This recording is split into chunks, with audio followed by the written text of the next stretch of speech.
성령의 9가지 열매란 무엇일까요?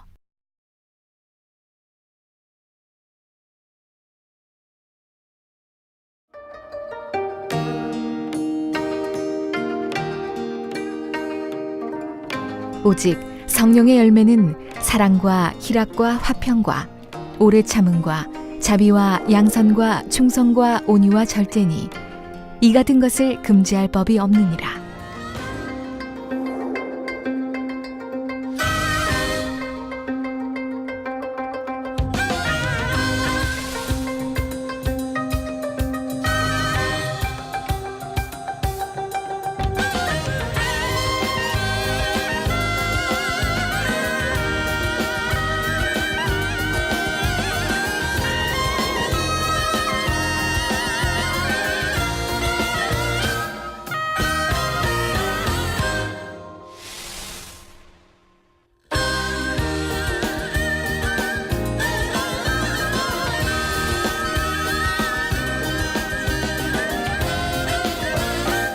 사랑하는 시청자 여러분, 세계적인 부흥사 이재룡 목사님의 설교를 통해 성령의 9가지 열매를 맺는 복된 신앙생활을 하시기를 바랍니다.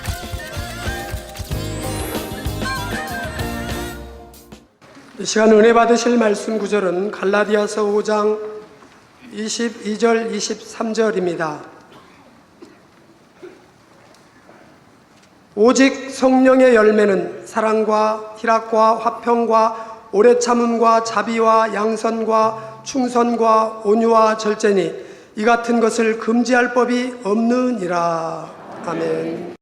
사랑하는 성도 여러분, GCN 시청자 여러분, 그리고 만민TV 시청자 여러분, 오늘부터는 성령의 9가지 열매에 대해 말씀을 증거합니다. 성령의 9가지 열매는 마태복음 5장의 8복, 고린도전서 13장의 사랑장의 말씀과 더불어 각자의 신앙을 점검하는 척도가 되는 말씀입니다. 여러분이 얼마나 영으로 들어왔는지, 어느 정도의 믿음의 분량에 이르렀는지 이 말씀에 비춰보면 쉽게 점검할 수가 있지요. 신앙생활을 오래 했다거나 성경을 지식적으로 많이 안다고 해서 믿음이 크다 할 수는 없습니다. 얼마나 진리의 마음으로 변화되었는지, 얼마나 주님의 마음을 닮았는지 그 정도에 따라 믿음의 분량이 분별이 되지요. 이렇게 믿음을 분별하는 기준이 될 수 있는 것이 팔복이나 사랑장, 성령의 열매와 같은 말씀입니다. 그리고 신앙의 최종 목적지인 새 예루살렘에 얼마나 가까이 다가갔는지도 비춰볼 수가 있고요.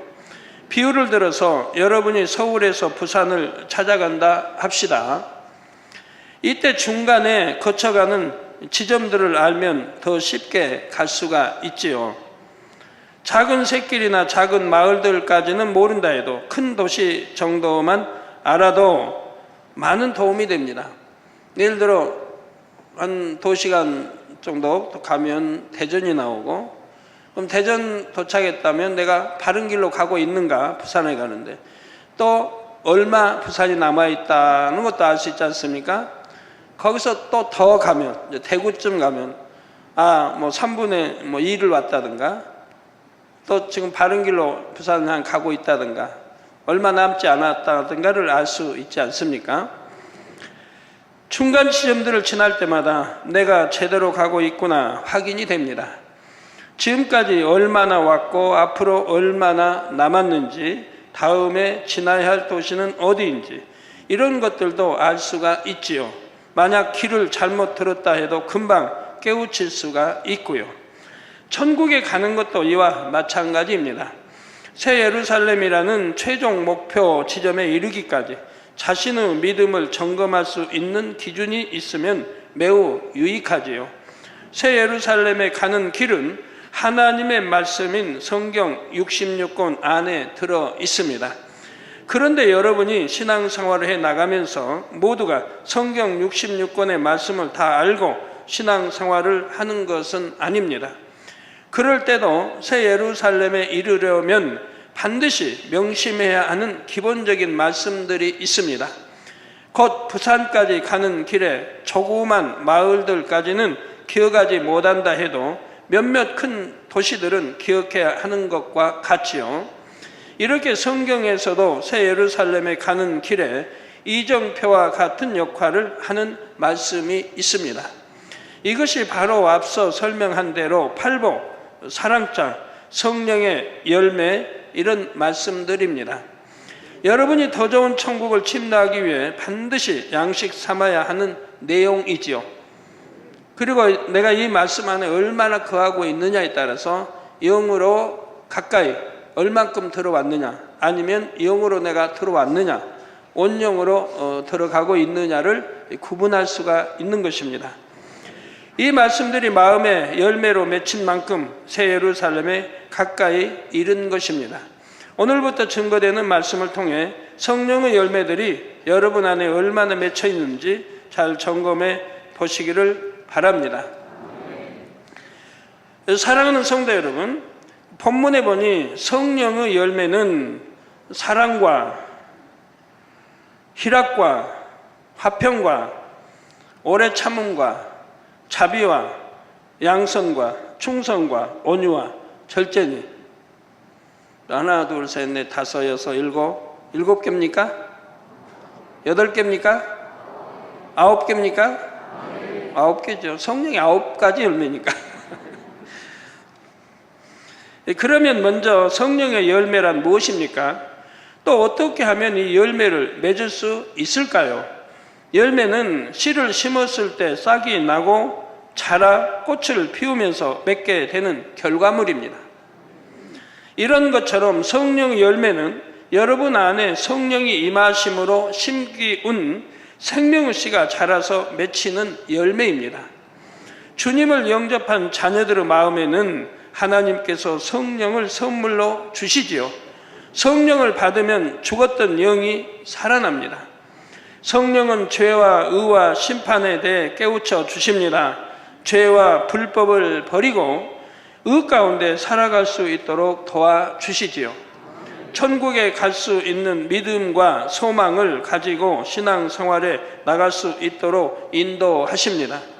이렇게 성령이 인도하시는 대로 순종하여 신앙생활을 해 나가면 여러분의 영이 점점 성장하지요.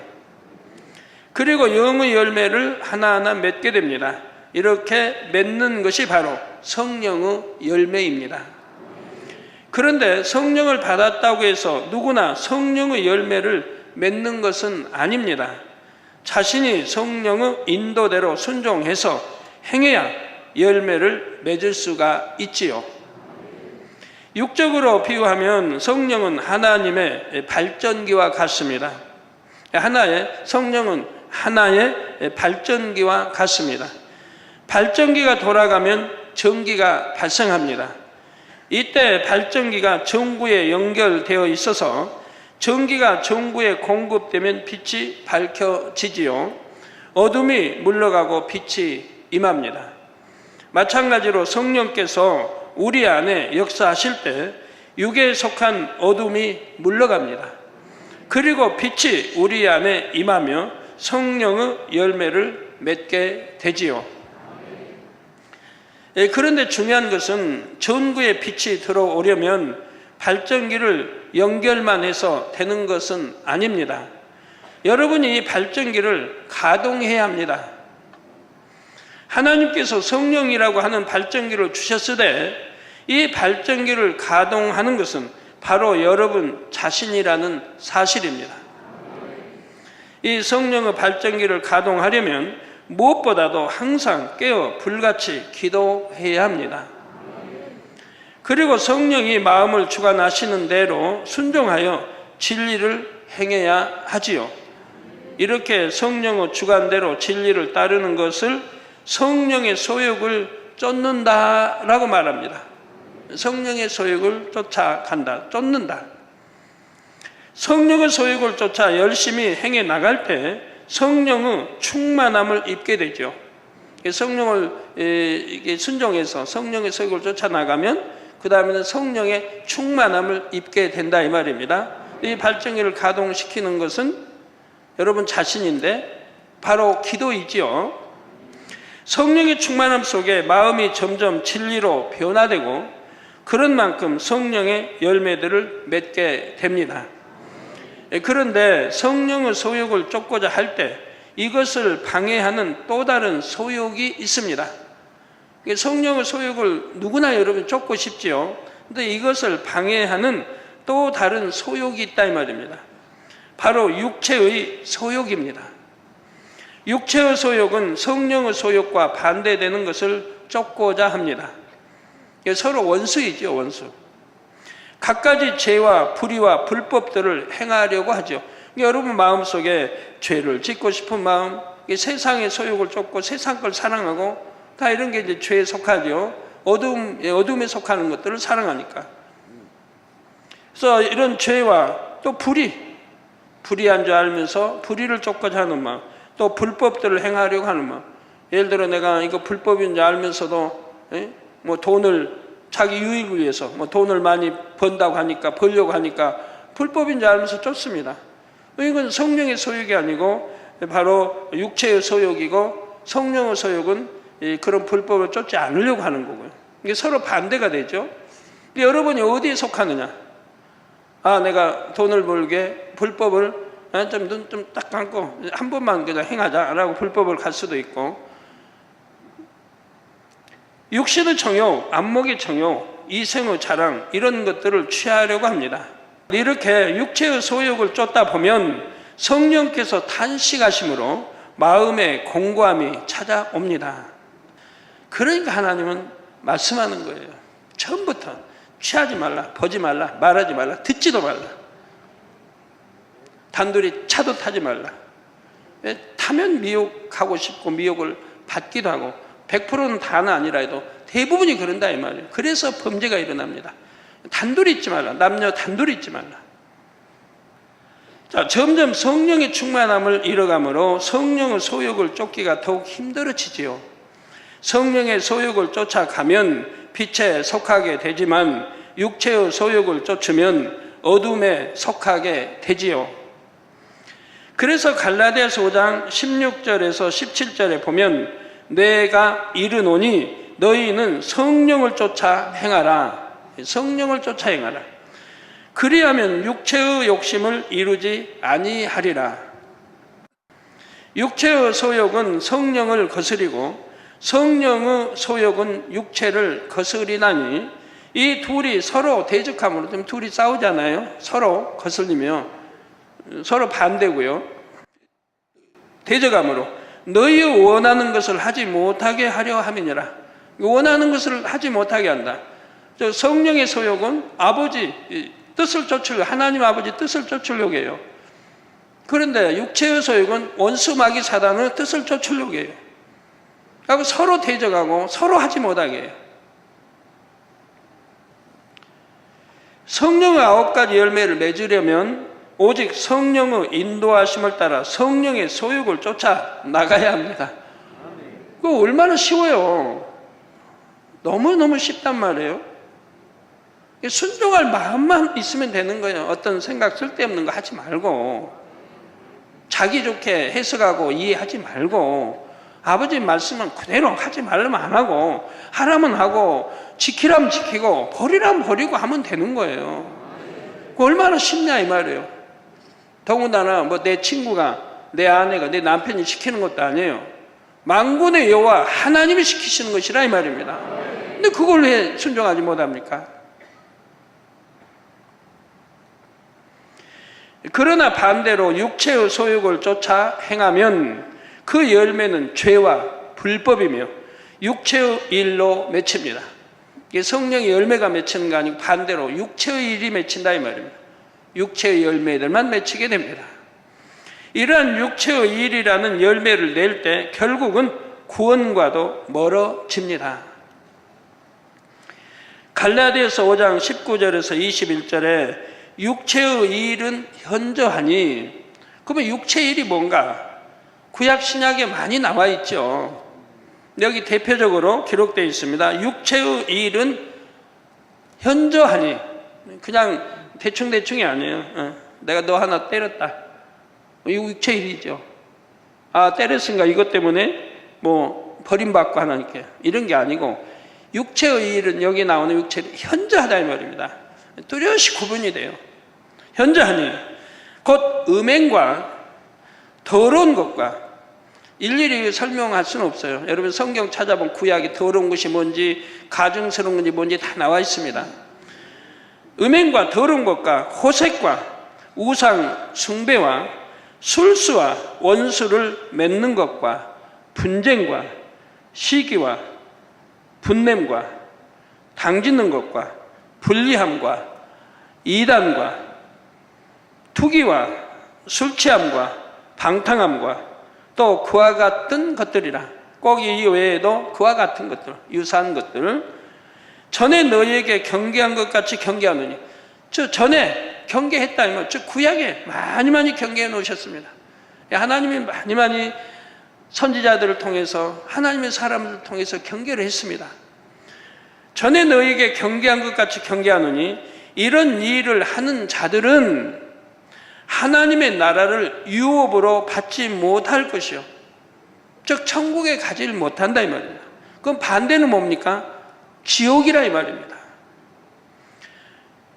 갈라디아서 6장 8절에 자기의 육체를 위하여 심는 자는, 아까 뭐 안목의 자랑, 이생의 자랑, 육신의 자랑, 이런 것들 다 쫓아가는 사람들. 자기의 육체를 위하여 심는 자는 육체로부터 썩어진 것을 거두고, 성령을 위하여 심는 자는 성령으로부터 영생을 거두리라. 즉 생명을 얻습니다. 영원한 생명을 얻게 됩니다. 즉 천국 가게 되는 것이죠. 육을 쫓아 행하면 그 결과는 썩어질 것, 곧 사망의 열매를 맺게 됩니다. 성령을 쫓아 행할 때라야 영생의 열매를 거둘 수가 있지요. 여러분은 구원받은 하나님의 자녀로서 당연히 성령을 위하여 심어야 합니다. 성령의 소욕을 쫓는 자가 되어 날마다 여러분 안에 성령의 열매들을 맺어 나가야 하는 것입니다. 그러면 이제부터 성령의 열매들을 하나씩 살펴보도록 하지요. 첫 번째 열매는 사랑입니다. 요한일서 4장 7절에서 8절에 보면 사랑하는 자들아, 사랑자가 들어가면 바로 축복의 말씀들이 나오죠. 사랑하는 자들아, 우리가 서로 사랑하자. 우리가 서로 미워하지 말라. 원수까지라도 사랑하라. 우리 주님 가르치면 원수까지라도 사랑하라. 우리가 서로 사랑하자. 사랑은 하나님께 속한 것이니 사랑하는 자마다 하나님께로 나서 하나님을 알고, 사랑하지 아니하는 자는 하나님을 알지 못하나니 이는 하나님은 사랑이심이라 말씀합니다. 그러니까 여러분 신앙생활 오래 하고 나는 뭐 집사요, 장로요, 뭐 주의종요 해도 내가 누구 미워하고 사랑하지 못한다고 하면 하나님께 속해 있지 않다 이 말입니다. 사랑하지 아니하는 자는 하나님을 알지도 못한다 이 말이에요. 알지도 못해. 아버지 나 알아요. 아버지 다 알고 성경 뭐 아버지 망군이요 하나님 아시고 천지 만물 창조하신 거 알고 다 알아요. 하나님은 그걸 말씀한 게 아니에요. 암도 육체로 지식으로 아는 걸 말씀한 게 아니고 정말 영적으로 하나님이 어떤 분이신지를 안다고 하면, 즉 하나님은 사랑이시라는 걸 안다고 하면 자녀로서, 아들, 딸로서 당연히 우리도 서로 사랑하게 되는 것입니다. 그래서 사랑하지 아니한 자는 하나님을 알지 못하나니 이는 하나님은 사랑이십니다. 하나님은 사랑이시기 때문에 하나님을 믿는다, 사귐이 있다 한다고 하면 하나님의 뜻을 쫓아 하나님을 닮은, 즉 우리도 서로 사랑해야 되고 이렇게 사랑으로 바뀌어야 된다 이 말이에요. 우리 안에 사랑이 없으면 하나님을 안다고 할 수가 없습니다. 여러분 누구 미워하는 분들 하나님을 안다고 하지 마세요. 하나님을 안다면은 누구 미워할 수가 없습니다. 자, 그런데 사랑이라고 해도 다 같은 사랑이 아닙니다. 하나님을 믿지 않는 세상 사람들도 얼마나 사랑한다는 말을 많이 씁니까? 그러나 세상 사람들의 사랑은 썩어지고 변질되는 육적인 사랑이지요. 반면 하나님께 속한 사랑은 진실하고 영원히 변치 않는 영적인 사랑입니다. 하나님께서 첫사람 아담을 창조하셨을 때 그에게 주셨던 사랑은 영적인 사랑이었지요. 그런데 아담은 하나님의 말씀에 불순종함으로 그 영이 죽고 말았습니다. 육으로 타락해 버렸지요. 이때부터는 사람들의 사랑도 육적인 사랑으로 변질되기 시작했습니다. 그리고 그로부터 수많은 시간이 지난 지금은 영적인 사랑을 참으로 찾아보기 힘든 세상이 되었지요. 사랑한다는 고백은 여기저기에 넘쳐납니다. 그러나 시간이 지나면 변질되고 자기 유익을 구하며 정욕을 쫓는 육적인 사랑으로 가득하지요. 예를 들어 부부간의 사랑도 그렇지요. 처음에는 서로가 영원히 사랑한다, 당신 없으면 못 산다 하지만 막상 결혼하고 나면 어떻던가요? 대부분의 경우 시간이 지나면서 점차 변합니다. 자기 생각에 맞지 않는 것이 보이기 시작하지요.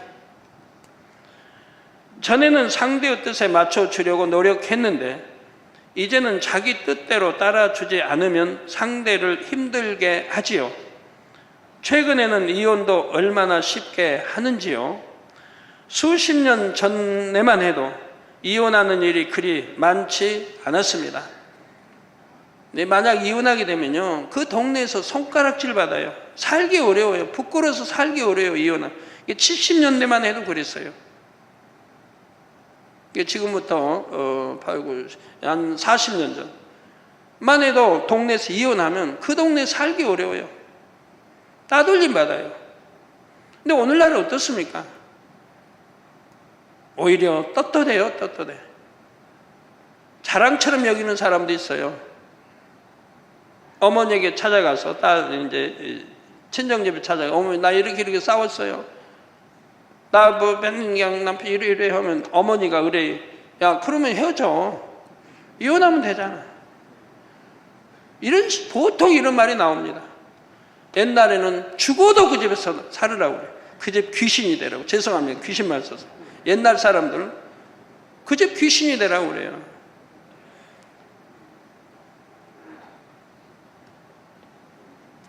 요즘은 쉽게 이혼도 하고 얼마 되지 않아 다른 사람과 결혼합니다. 자, 이것이 하나님의 뜻이겠습니까? 이 세상 죄악으로 가득 차서 이렇게 죄로 관영하고 이렇게 변한 거지 하나님의 뜻은 절대로 아닙니다. 하나님은 이혼하지 않는 게 하나님의 뜻이래. 이혼할 경우는 있습니다. 믿지 않는 자가 이혼하자고 하면 하라는 겁니다. 그러나 이혼하지 않으면 더 좋다는 거예요. 왜? 그를 구원시킬 수도 있지 않느냐, 이혼하지 않고. 근데 어떤 경우는 교회도 못 가게 해요. 하나님 못 믿게 해요. 막 죽인다고 그래요. 아니면 개종해서 뭐 불교든 이러지 않으면 너 교회 안 나가려면, 교회 나가려면 이혼하자고. 그런 경우라면 하나님을 벌릴 수 없지 않습니까? 내가 천국 가야지 지옥 갈 수는 없잖아요. 근데 그런 경우를 제외하고는 이혼하지 않으면 더 가하다는 거예요. 왜? 구원시킬 수도 있지 않느냐. 또 믿는 자들끼리는 이혼하지 말고 별거하라고 말씀합니다. 별거하라. 별거했다가 다음에 다시 합치라. 뭐 기도하기 위해서 별거하든 뭘 하다가 다음에 다시 합쳐라. 왜? 서로 이제 회개도 하고 뭐 하다 보면 아, 내가 잘못했구나. 서로 이렇게 뭐 뉘우칠 수도 있고 하다가 그럼 다시 합쳐라. 이게 믿는 자끼리는 이혼하지 말라고 말씀하는 거죠. 이런 거 여러분이 성경에 잘 나와 있으니까 바로 알고 가르쳐야 되고. 근데 어떤 일꾼들은 이렇게 결혼데 남편 믿지 않는 남편이 교회도 못 가고 맨 폭력행하니까 어떻게 해야 됩니까? 하면 이혼은 절대 안 된다. 성경을 바로 가르쳐야 되는데 틀리게 가르치고 있는 거예요.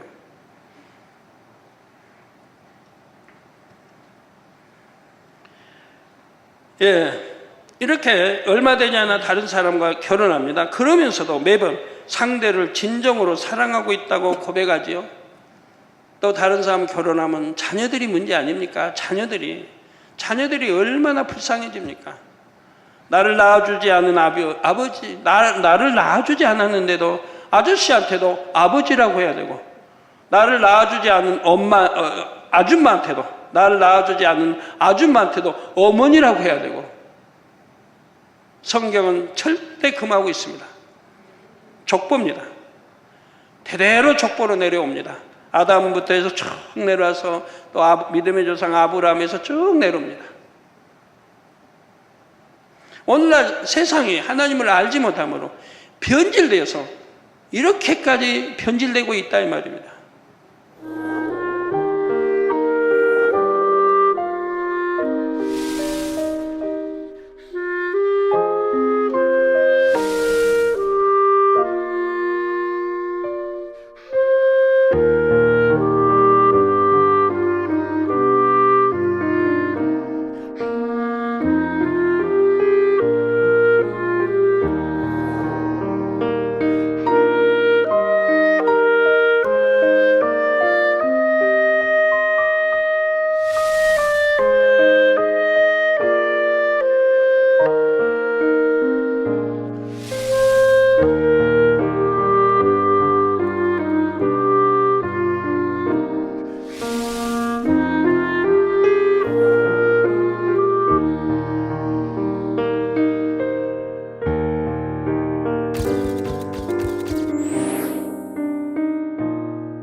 자, 부모와 자녀 간의 사랑도 마찬가지입니다. 물론 자녀를 위해 자신의 생명까지 주는 부모들도 혹 있습니다. 그러나 이렇게 자녀를 사랑한다 해도 영적인 사랑을 이루었다고 할 수는 없습니다. 진정으로 영적인 사랑이 임하면 자신의 자녀에게만이 아니라 누구에게라도 같은 사랑을 줄 수 있지요. 왜 내 가족만 자녀고, 내가 낳아야만 자녀고 사랑 주고, 아닌 건 그리 못하고가 아니라 더군다나 주 안에서는 다 사랑할 수 있어야죠. 그래서 내 이웃을 내 몸과 같이 사랑하는 것이 제2계명 아닙니까? 하나님을 첫째로 사랑하는 것이 제1계명이고요. 그런데 세상이 악해지는 만큼 자녀를 위해서조차도 희생적으로 사랑하는 경우가 줄어듭니다. 부모와 자녀 간에도 유익에 맞지 않으면 서로 원수 맺기까지 하는 경우가 많지요. 형제 간이나 친구 간의 사랑도 마찬가지입니다. 환경과 조건이 맞을 때, 자기 생각과 맞을 때만 지속되는 사랑이며, 조건이 달라지면 언제든 변하는 것이죠. 다는 아닙니다. 그러나 오늘날 보면 대부분이 그렇더라 이 말입니다. 우리 형제간에도 같은 핏줄, 같은 배에서 나온 형제간이라도 돈과 얽혀봐요. 그럼 금방 원수 맺어지지 않아요? 우리 이스라엘은 모르겠어요. 그런데 우리 한국을 비롯해서 세계 대부분 나라들이 그러고 있습니다. 또 대부분은 자신이 사랑을 준 만큼 상대로부터도 받기를 원합니다. 물론 자신의 마음이 뜨거울 때는 받지 않고 무조건 준다고 말할 수도 있습니다. 그러나 그 뜨거움이 식어지면 예전에 주기만 했던 것을 후회하고 받지 못한 것을 서운해합니다. 결국 이것도 대가를 바라고 주는 것이지요. 이 모든 것이 육적인 사랑입니다. 변하는 거, 변질되는 거, 썩어지는 거. 고린도전서 13장을 보면 하나님께서 원하시는 참 사랑이 무엇인지 나와 있지요. 4절 7절에 사랑은 오래 참고 사랑은 온유하며 투기하는 자가 되지 아니하며 사랑은 자랑하지 아니하며, 그러니까 세상 자랑 말이에요. 주 안에서는 자랑하라고 말씀하고 있어요. 사랑은 자랑하지 아니하며 교만하지 아니하며 무례히 행치 아니하며 자기의 유익을 구치 아니하며 성내지 아니하며 악한 것을 생각지 아니하며 불의를 기뻐하지 아니하며 진리와 함께 기뻐하고 모든 것을 참으며 모든 것을 믿으며 모든 것을 바라며 모든 것을 견디느니라 했습니다. 이것이 바로 영적인 사랑이지요. 여러분, 이런 영적인 사랑을 하고 계십니까? 하나하나, 이 단어 하나하나에 여러분 안에 이런 영적인 사랑이 맺혀 있습니까? 그런데 성령의 열매로서의 사랑은 고린도전서 13장에 나오는 사랑보다도 한 차원 더 높은 사랑입니다. 자기 생명까지 줄 수 있는 희생이 포함된 사랑이지요. 하나님을 위해서, 하나님의 나라와 의를 위해서 생명까지 내놓을 수 있습니다. 또한 하나님을 사랑하기 때문에 형제를 위해서도 생명을 줄 수 있지요. 심지어 나를 미워하는 원수를 위해서도 생명을 줄 수 있는 최고의 사랑입니다. 어떻게 이런 사랑을 할 수 있을까요? 하나님께서 먼저 우리에게 이러한 사랑을 주셨기 때문입니다. 주님께서도 우리가 죄인 되었을 때 생명을 주기까지 사랑해 주셨기 때문이지요. 하나님께서 어떤 사랑을 주셨는지 머리로만 아는 것이 아니라 마음 깊이 깨달아지면 우리도 진실로 하나님을 사랑하게 됩니다. 신앙생활을 하다 보면 감당하기 어려운 연단을 받을 때도 있습니다. 때로는 자신이 가진 모든 소유와 소중한 것들을 다 잃어버릴 지경에 처할 수도 있습니다. 그럴 때도 진실한 사랑을 이루면 마음에 전혀 요동함이 없지요. 우리 하나님이 욥을 참 미워하셨죠? 예? 욥을 참 미워하셨죠? 아니요. 그럼 욥을 사랑하셨는데 왜 그렇게 징계하십니까? 욥은 잘못한 것도 없어요. 하나님 경외하고 자녀들도 어찌하든 하나님께 범죄하지 않게 가르쳤어요. 고아들을 돌보고 과부들을 돌보고 구제하고 이렇게 선한 일만 하셨어요. 그런데도 하나님은 징계를 하셨어요. 자녀들까지 다 거두시고 재물까지 다 거두시고, 그래도 하나님 원망치 아니했는데도 또 머리에서 발끝까지 악창이 나도록 놔두셨어요. 사단이 그냥 가지고 놀도록 놔두셨어요. 그냥 생명만 해하지 말라고 하시고. 그러니까 욥을 심히 미워하신 거 아니에요? 아니에요. 그게 사랑인 줄 알아요? 하나님은 사랑에서 나온 겁니다. 왜? 욥을 너무 사랑하시기 때문에 그런 시험을 허락하신 거예요. 왜냐하면 욥의 근본이 너무 깨끗하고 좋은 거예요. 그래서 마음속에 있는 그 부모의 길을 받고 태어난 그 악을 빼내버릴 수만 있다면, 빼내버린다고 한다면 너무 큰 그릇이 된다 이 말입니다. 그렇기 때문에 하나님은 그런 시험을 허락하셔서 마음속에 있는 근본 악까지 발견하여, 즉 발견하지 못하니까 못 버리는 거예요. 발견하게 하셔서 내가 이렇게 악한 자구나 를 발견하게 하셔서 빼내버리도록 하시더라 이 말입니다. 그러고 나니까 그 다음에 하나님의 사랑이 임하지 않습니까? 실제 갑절의 축복, 또 자녀들에게도 그 얼마나 큰 축복으로 역사하십니까? 미워서가 아닙니다. 하나님은 그 욥의 그릇을 아셨고 사랑하시기 때문에 그런 연단도 허락하신 것이라 이 말입니다. 그러니까 감사해야죠. 하나님을 향한 사랑과 신뢰 변함이 없습니다. 어떤 연단 시험이 와도 하나님의 사랑과 신뢰는 변함이 없어야 되는 거예요. 부부간에도 마찬가지예요. 정말 영적인 사랑을 하면 서로 변함이 없는 것이 신뢰. 부모 자녀간에도 마찬가지예요. 정말 영적인 사랑한다면 그 신뢰가 변함이 없는 거예요. 어떤 상황에도 변함이 없는 거예요. 어떤 상황에도. 이게 영적인 사랑인 거죠.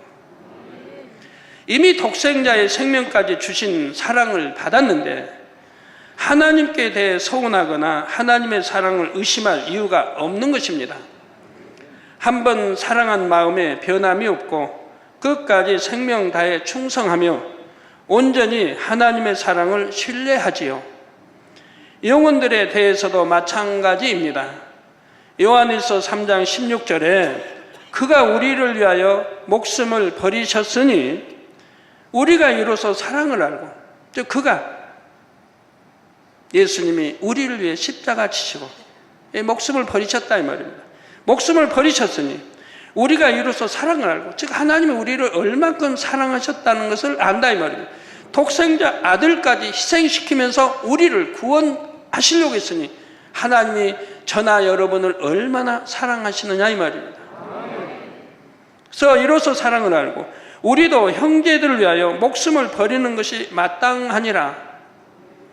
하나님은 우리 죄인들을 위해 독생자 아들을 주시고 이렇게 화목제물로 주셨는데 우리도 형제들을 위하여 목숨을 버리는 것이 마땅하다고 말씀하는 거예요.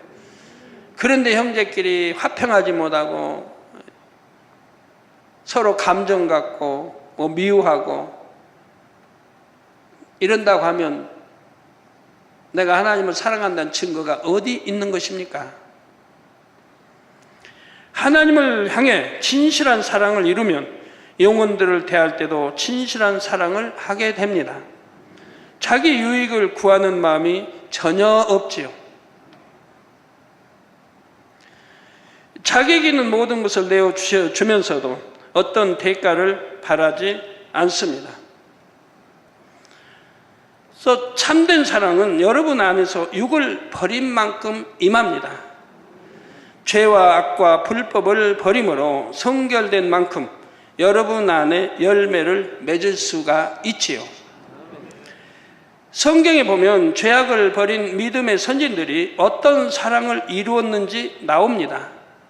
모세는 자기 이름이 생명책에서 지워진다 해도 이스라엘 민족을 멸망에서 건지기 원했습니다. 사도 바울은 로마서 9장 3절에 나의 형제 곧 골로구 친척을 위하여 내 자신이 저주를 받아 그리스도에게서 끊어질지라도 원하는 바로라 했습니다. 여기서 골육 친척하면 이스라엘 다 이제 하나님의 유대 백성 모두 다 포함이 됩니다. 다 그냥 한 핏줄이니까 그냥 따지면 다 뭐 1촌, 2촌, 3촌, 4촌 뭐 그냥 당수 뭐 다 되는 거예요. 스드반 집사는 돌에 맞아 죽어가면서도 이 죄를 저들에게 돌리지 마옵소서 기도합니다. 자기는 선해요.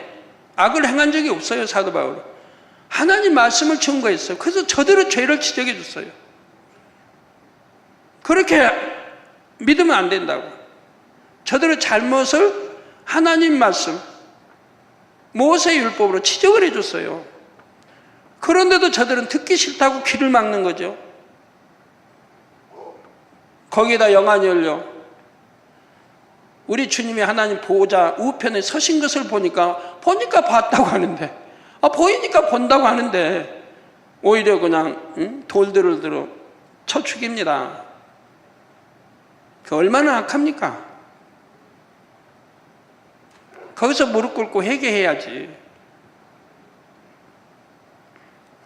그런 악을 지금 행하고 있는 거예요. 자기를 죽이는 악을 행하고 있는 거예요. 그런데 이 죄, 이렇게 살인하고 죽이는 이 죄를 저들에게 돌리지 마시라고 기도하고 돌에 맞아 순교하고 있는 겁니다. 얼마나 사랑이 큽니까? 얼마나 큽니까? 오늘날 이런 사랑을 베푸는 분들이 얼마나 있어요. 나를 미워하고 뭐 어쩌면 그냥 나도 같이 해주지 못해서 분이 나고 힘들어하고, 한 대 맞으면 나도 같이 때려주지 못하면 잠을 못 자고, 우리 주님 말씀대로 한 대 맞으면 오른쪽 뺨 맞으면 왼쪽도 대주고, 속옷 달라면 겉옷도 주고, 오리 미운 자가 동행하자 해도 심리까지 동행해주고, 이런 사랑을 하라고 하는데 그리 하지 못하고,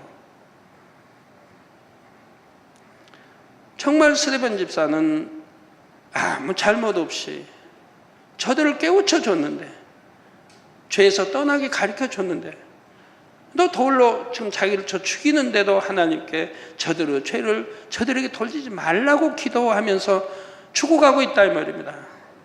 이게 얼마나 영적인 사랑입니까? 웬만하면 주님, 아버지 하나님, 나는 하나님 말씀을 전했는데 저들은 오히려 나를 돌로 쳐 죽입니다. 아버지가 신원하여 주세요. 아버지가 요구를 하면 갚아주세요. 그러나 스데반 집사는 그렇게 하지 않았어요. 진정 이것이 사랑이죠. 영적인 사랑이죠.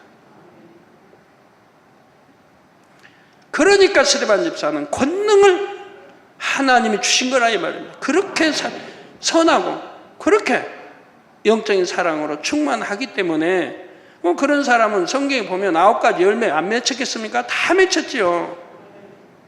온영으로 들어갔죠. 그러니까 그 큰 권능을 행하신 거예요.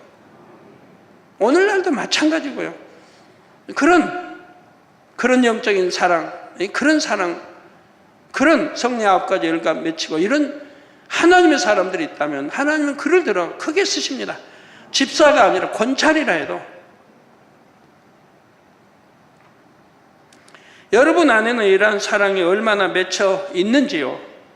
아버지 하나님을 얼마나 사랑하며 주님을 얼마나 사랑하십니까?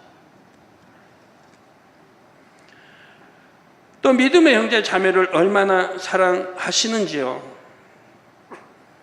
어떤 사람들은 주님을 사랑한다 하고 목자를 사랑한다 하면서도 믿음의 형제들에 대해서는 그러지 못하는 것을 봅니다.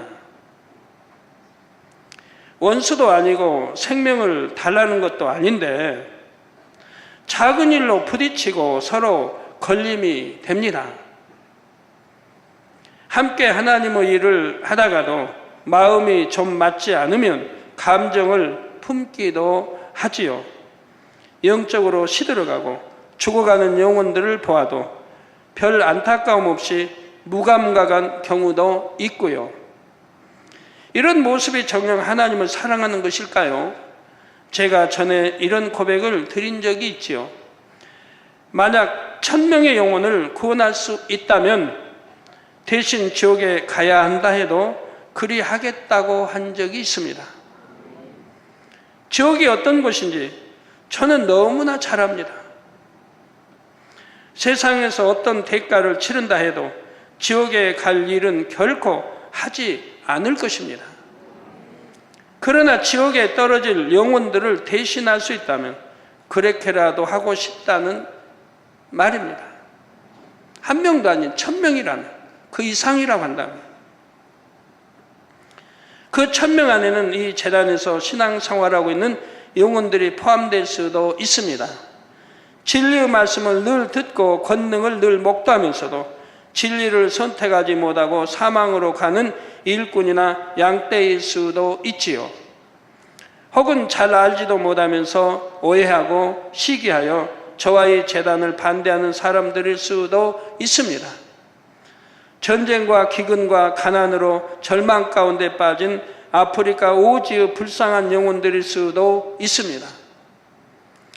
예전에는 성령의 역사가 뜨거웠다 하지만 이제 성령의 역사가 사라진 나라들에서 세상과 타협하며 살아가는 영혼들일 수도 있지요. 예수님께서 저를 위해 죽어주신 것처럼 저도 그들을 위해 생명까지 줄 수 있습니다. 사랑해야 한다 하셨으니까 의무적으로 사랑하는 것이 아닙니다. 말로만이 아니라 정령 생명보다 사랑하기 때문에 하루하루 그들을 구원하기 위해 진액을 다하기까지 내 삶을 드립니다. 그것이 나를 사랑하신 아버지 하나님의 가장 간절한 소원임을 알기 때문입니다. 어찌하면 더 많은 곳에 복음을 전할까? 어찌하면 더 큰 권능을 베풀어 더 많은 영혼들이 믿을 수 있게 할까? 어찌하면 세상이 헛된 줄 알아서 더 좋은 천국을 침노하게 할 수 있을까? 저에게는 날마다 그 생각뿐입니다. 자, 독생자의 생명까지 주신 하나님의 사랑이 여러분 안에는 얼마나 새겨져 있는지요? 그 사랑이 여러분 안에 가득하면 여러분도 하나님을 사랑하게 됩니다. 영혼들을 중심으로 사랑하게 됩니다. 여러분도 이런 사랑을 온전히 이루시기를 부탁드립니다. 다음 시간에는 성령의 9가지 열매 중에 두 번째 희락의 열매부터 증거하겠습니다. 결론을 말씀드립니다. 사랑하는 성도 여러분, 오늘은 성령의 9가지 열매 중 첫 번째 열매인 사랑에 대해 살펴보았습니다. 이제는 자신의 유익을 구하고 준 만큼 받기를 바라며 변질되는 육적인 사랑을 모두 벗어버리시기를 바랍니다. 진실하고 조건 없이 자신을 희생할 수 있는 영적인 사랑을 이루시기 바랍니다. 우리 여러분 가정에도 보면 남편이 복음화된 가정들을 보면 주로 이제 영적인 사랑으로 이루어진 만큼 복음화가 이루어지는 것을 볼 수가 있습니다. 자, 그럴 때 사랑의 결정체인 천국에 들어가며 그 중에서도 온전한 사랑을 이룬 사람만이 들어가는 새 예루살렘에 들어갈 수 있죠.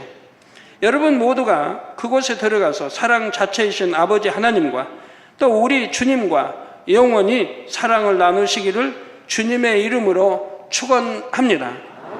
네, 말씀 상고하시면서 통성으로 다 같이 기도하시겠습니다. 할렐루야. 주님, 은혜와 사랑을 감사드립니다. 오늘 또 들은 말씀, 성령의 9가지 열매 중 사랑에 대해서 증거했습니다. 영적인 사랑은 무엇인지에 대해서 증거했습니다. 아버지 하나님 감사합니다. 정령이 우리 성도님들이 썩어지지 아니할 영원한 아버지의 사랑인 이 영적인 사랑으로 가득하게 도와주시기를 원합니다. 감사합니다. 우리 주 예수 그리스도의 이름으로 기도합니다. 아멘.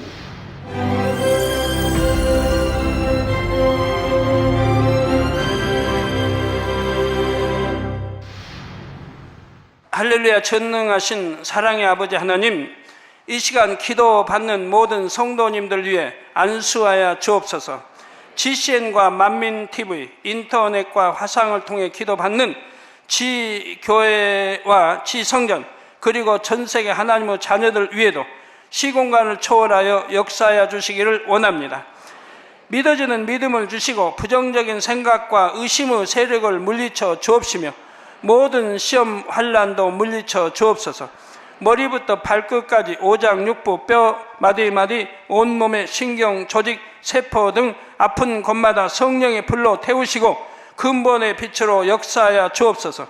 예수 그리스도의 이름으로 명하노니 원수마귀 사단 모든 질병 균 연약함아 물러가라. 빛이 임하라. 모든 불치 난치병도 성령의 불로 태워 깨끗하게 역사하여 주옵소서. 말라리아를 비롯한 모든 풍토병도 물리쳐 주옵소서. 신종 플루를 비롯한 모든 신종 질병과 변종은 물러가라. 깨끗함을 입을지어다. 감기, 기침, 열, 몸살, 독감 등 각종 유행성 질병도 다 물러가라. 어떠한 유행성 질병 균도 틈타지 않게 지켜 주옵소서. 위암, 폐암, 간암, 유방암, 자궁암, 대장암, 피부암 등 각종 암과 에이즈, 백혈병, 뇌졸중, 고혈압, 저혈압, 심장병, 폐병, 위장병, 당뇨, 부인병, 피부병, 갑상선 질환과 모든 염증도 깨끗게 하여 주옵소서. 소아마비, 중풍, 관절염, 디스크도 온전케 하여 주옵소서. 요통, 두통, 신경통을 비롯한 모든 통증은 사라질지어다. 간질, 자폐증, 우울증, 조울증, 노이로제 등 모든 정신질환도 물러가라. 모든 마비된 것도 풀어지고 일어나 걷고 뛸지어다. 눈도 잘 보이게 하옵시고 귀도 잘 들리게 하여 주옵소서. 소경은 눈을 뜨고 기머거리는 들으며 벙어리는 말할지어다.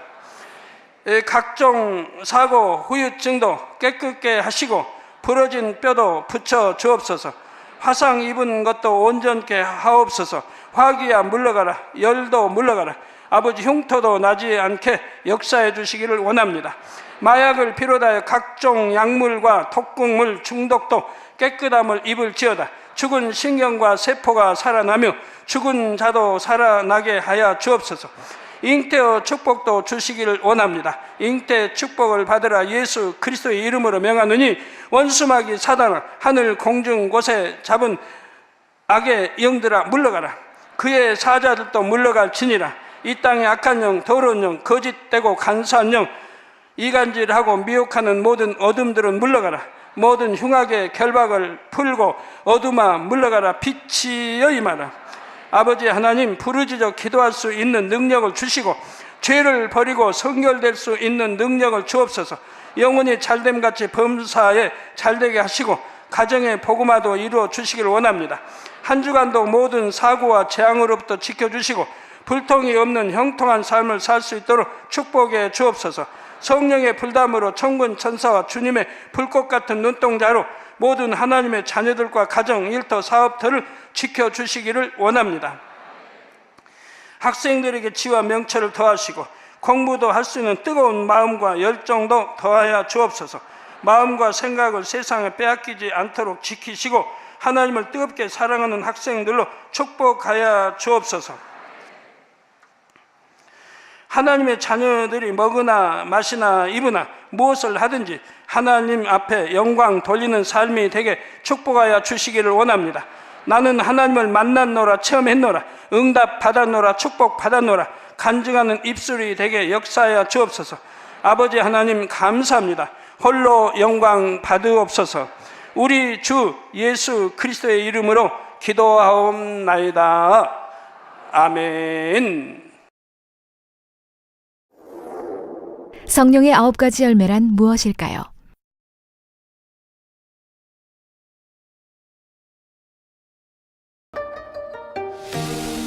성령의 열매는 성령이 임하면서 심긴 생명의 씨가 자라서 맺히는 열매입니다.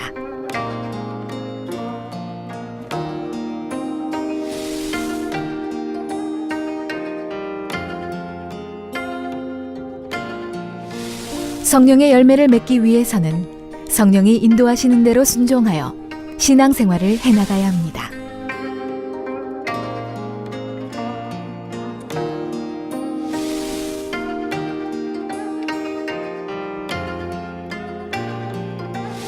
성령의 인도하심을 따라 성령의 소욕을 쫓아 나갈 때 영이 점점 성장하고 영의 열매를 맺게 됩니다. 사랑하는 시청자 여러분, 세계적인 부흥사 이재롱 목사님의 설교를 통해 성령의 인도하심을 따라 신앙생활을 해나가며 성령의 9가지 열매를 풍성하게 맺으시기 바랍니다. 오늘 말씀 본문을 통해 여러분을 향한 하나님의 뜻을 묵상해 보시겠습니다.